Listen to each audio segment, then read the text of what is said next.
La historia de Mateo. El recaudador de impuestos. Muchos lo conocen como Mateo. Otros, como Leví, hijo de Alfeo. Pero pocos conocen la verdad sobre lo que renunció para seguir a Jesús. Antes de convertirse en apóstol, antes de escribir uno de los evangelios más citados del mundo, Mateo era rico. Extremadamente rico. Pero no era querido. Porque su riqueza venía de algo que los judíos despreciaban: los impuestos romanos. En los años en que Judea estaba bajo el yugo del Imperio Romano, los impuestos eran símbolo de opresión. Roma no recaudaba directamente, contrataba a judíos locales para hacerlo. Estos se llamaban publicanos, y Mateo era uno de los más prominentes en la región de Cafarnaum, una ciudad pesquera estratégicamente ubicada en las rutas comerciales del norte. Trabajaba desde una mesa de tributos, como lo menciona el Evangelio.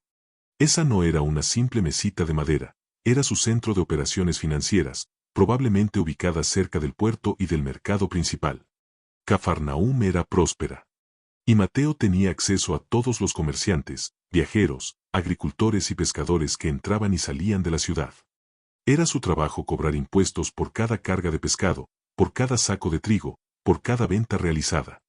Pero también cobraba más de lo debido. Así enriquecía su nombre, y empobrecía su alma. Mateo vivía en una casa grande, probablemente con patios interiores, sirvientes y decoraciones importadas. Tenía túnicas finas, vino costoso, y podía pagar banquetes con frecuencia. Tenía todo lo que un hombre podía desear, excepto paz interior. Los publicanos eran excomulgados de la vida religiosa. No podían entrar a la sinagoga. No eran aceptados como testigos en juicios. Eran llamados pecadores públicos. En Lucas capítulo 5, leemos que su nombre era Leví. Algunos eruditos creen que era de la tribu de Leví, los encargados del templo. ¡Qué ironía! Debería haber sido sacerdote. Pero eligió el dinero. Cada día, Mateo sentía el peso de su elección. Los fariseos lo despreciaban. Los pescadores lo evitaban. Los niños eran alejados de él por sus padres. Y aunque comía bien, dormía en seda y tenía oro en las manos, sentía un vacío espiritual profundo. Un silencio de Dios que ni el oro podía comprar. Hasta que un día, el silencio fue interrumpido. En un día cualquiera, Mateo estaba como siempre, contando monedas, revisando registros, vigilando cada paso del mercado. Entonces, un hombre se acercó. No venía a pagar impuestos. No venía a acusarlo. Venía a invitarlo.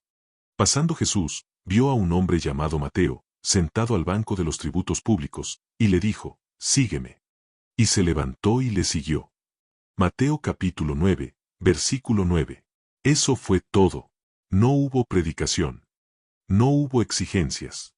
Solo una mirada que lo conocía, y una voz que lo llamaba. La decisión de Mateo no fue ligera. Dejar la mesa de impuestos no era como renunciar a un empleo. Era renunciar a su fortuna, a su seguridad, a su estatus económico, y posiblemente incluso a su licencia imperial.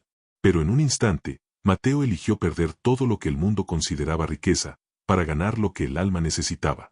Cambió el oro por gracia, los registros de deuda por perdón, y su casa de piedra por una vida de caminos polvorientos junto al Hijo de Dios. Esa misma noche, Mateo ofreció un banquete en su casa. Y no invitó a los religiosos. Invitó a los pecadores. Estando Jesús a la mesa en casa de Mateo, vinieron muchos publicanos y pecadores, y se sentaron juntamente con Jesús y sus discípulos. Mateo capítulo 9, versículo 10. Los fariseos, escandalizados, dijeron: «¿Cómo puede su maestro comer con pecadores?». Pero Jesús respondió: «No he venido a llamar a justos, sino a pecadores». Esa noche, Mateo aprendió que su pasado no descalificaba su futuro.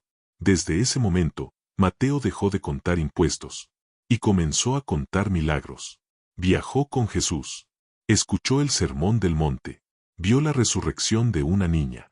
Presenció la multiplicación de panes. Escuchó parábolas que transformarían generaciones. Y aunque ya no tenía riqueza terrenal, Mateo acumulaba tesoros eternos. Mateo entre los 12. Había dejado la mesa de recaudación. Había dejado su fortuna. Pero lo que Mateo recibió a cambio fue infinitamente más valioso. Desde ese momento, Mateo no fue un recaudador de impuestos. Fue un seguidor del Mesías. Y no uno más. Fue elegido para ser uno de los 12 apóstoles. Jesús inició su ministerio a los 30 años, y durante los siguientes 3 años recorrió ciudades, aldeas, desiertos y montañas predicando el reino de Dios. Mateo lo acompañó. Durante ese tiempo, Mateo caminó kilómetros por Galilea, Samaria y Judea. Durmió en tierra, bajo las estrellas. Escuchó enseñanzas que volteaban el mundo al revés. Fue testigo de milagros imposibles. Desde Cafarnaúm hasta Jerusalén, Mateo vio cómo los enfermos sanaban, los ciegos veían, los endemoniados quedaban libres, y los corazones se convertían. Y lo más impactante, vio cómo los pecadores como él eran abrazados por Jesús. A diferencia de Pedro, que era impulsivo, o Juan, que era cercano al corazón de Jesús, Mateo era más reservado. No hay muchos registros de Mateo hablando o actuando en los evangelios. Pero eso no significa que no estuviera tomando nota. Era observador, detallista, reflexivo, y todo lo que vio, lo guardó en el corazón, para luego escribirlo. Uno de los momentos más impactantes para Mateo fue escuchar de primera mano el Sermón del Monte, uno de los discursos más importantes de la historia humana, registrado en los capítulos 5 al 7 del Evangelio que él mismo escribiría años después. Bienaventurados los pobres en espíritu, porque de ellos es el reino de los cielos. Jesús no hablaba como los maestros de la ley. Hablaba con autoridad y compasión. Mateo, que antes confiaba en las riquezas, entendió que la verdadera riqueza estaba en ser humilde, justo, misericordioso y limpio de corazón.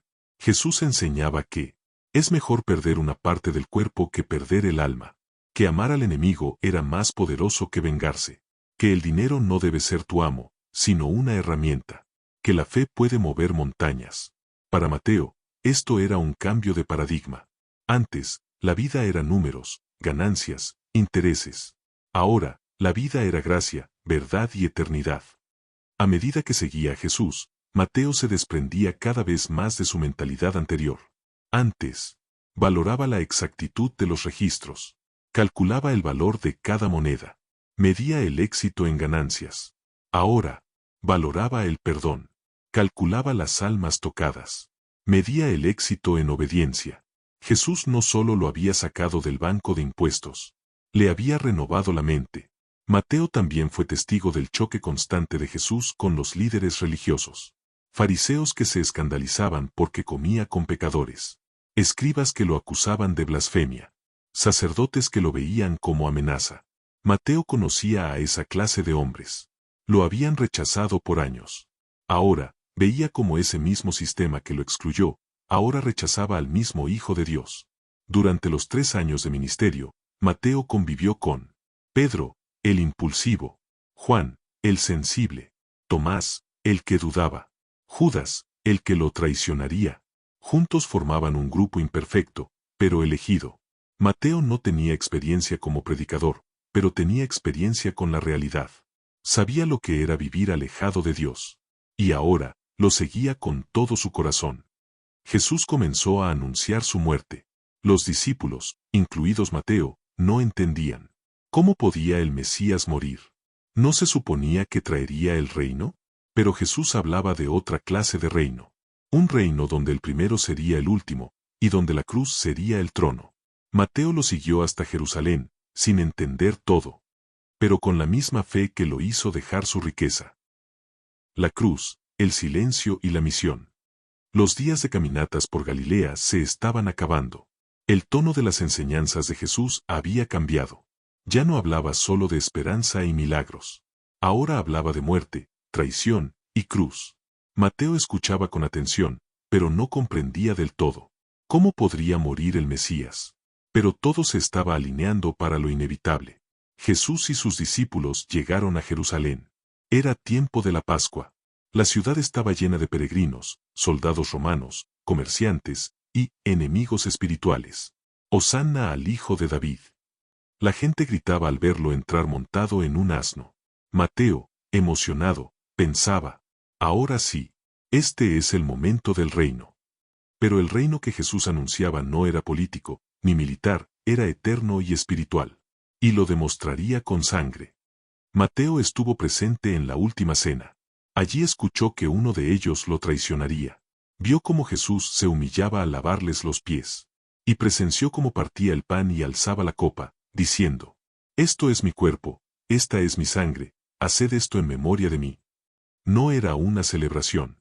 Era una despedida. Y Mateo lo supo en su espíritu. Aquella noche en el Getsemaní, Jesús oró hasta sudar sangre. Los discípulos, Mateo incluido, estaban cansados, confundidos y dormidos. Hasta que llegaron las antorchas. Los soldados. Y Judas, con un beso. Jesús fue arrestado. Y los discípulos huyeron. Mateo, que había dejado su riqueza por seguir al Maestro, ahora corría por su vida. El día siguiente fue una pesadilla. Jesús fue arrastrado por tribunales falsos, golpeado, escupido, humillado. Mateo observaba a la distancia, escondido entre las sombras. Cuando lo clavaron en la cruz, el cielo se oscureció. Cuando gritó consumado es, algo en Mateo se quebró para siempre. El que lo había llamado, el que había sanado, el que lo había perdonado, había muerto. El sábado fue silencio. Ni milagros, ni enseñanzas, ni esperanza. Solo culpa, silencio, miedo. Mateo no solo había perdido a su maestro, había perdido el sentido de todo. Pensó: ¿dejé mi fortuna por esto? ¿Todo lo que vimos fue un sueño? Pero el domingo, algo cambió. Las mujeres llegaron corriendo con una noticia imposible. Ha resucitado. Mateo dudó al principio, pero pronto Jesús se apareció en medio de ellos. Paz a vosotros. El mismo que había sido clavado, el mismo que había muerto, estaba vivo. Mateo cayó de rodillas. Las monedas que había contado años atrás, las casas que había poseído, los banquetes que había servido, nada tenía más valor que ese momento. Días después, en un monte en Galilea, Mateo estuvo allí cuando Jesús les dio la instrucción final. Id y haced discípulos a todas las naciones, enseñándoles que guarden todas las cosas que os he mandado. Mateo 28, 19-20. Ese fue su nuevo llamado. No a contar monedas, sino a contar almas. El legado de un ex rico, Mateo y la eternidad. Mateo ya no contaba monedas. Ahora contaba testimonios. Ya no vivía entre columnas romanas, sino entre pueblos, caminos y pergaminos. El antiguo recaudador de impuestos se había convertido en un portador de vida eterna. Después de la ascensión de Jesús, Mateo permaneció en Jerusalén junto con los otros discípulos.